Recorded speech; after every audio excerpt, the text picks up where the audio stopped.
ભાવનગરના NSUI દ્વારા university કેમ્પસમાં ખાડાઓનું પૂજન કરીને તંત્રની આંખ ખોલવા માટેનો પ્રયાસ હાથ ધર્યો હતો। NSUI દ્વારા યુનિવર્સિટી કેમ્પસમાં સમરસ હોસ્ટેલથી કાર્યાલય તરફ જવાના રસ્તાઓ ઉપર અતિશય ખાડાઓ હોવાથી વિદ્યાર્થીઓને અને રાહદારીઓને હાલાકી પડી રહી છે, જેને પગલે ખાડાનું અબીલ ગુલાલથી પૂજન કરીને આશ્ચર્યજનક કાર્યક્રમ આપવામાં આવ્યો હતો।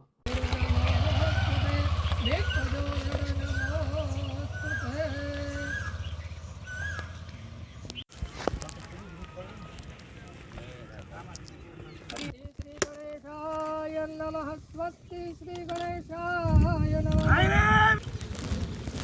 तेरी दादागिरी नहीं चलेगी, नहीं चलेगी, तेरी दादागिरी नहीं चलेगी, नहीं चलेगी। अरे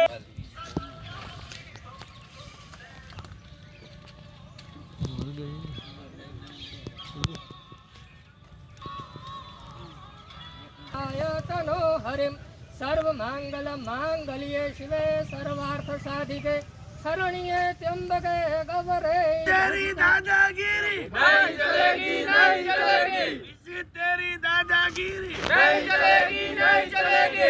अरे विશે ચામરદાસ કોલેજ વિદ્યાર્થી આપ જોઈ રહ્યા છો તેમ ઘણા સમયથી લગભગ 5 વર્ષથી યુનિવર્સિટીના રોડ રસ્તા બહુ જ ખરાબ છે અને વિદ્યાર્થીઓને બહુ જ મુશ્કેલી પડે છે અને જેમ આપણે જોઈએ તેમ વાહન પણ સરખા ચાલી શકતા નથી અને વરસાદના કારણે ખાડા ભરાઈ જાય છે તો વિદ્યાર્થીઓ અકસ્માત પ્રેરિત થાય છે। એટલે જેમ બને તેમ કુલપતિશ્રીને વિનંતી કે રોડ રસ્તાનું કામ જલ્દીથી શરૂ કરાવે।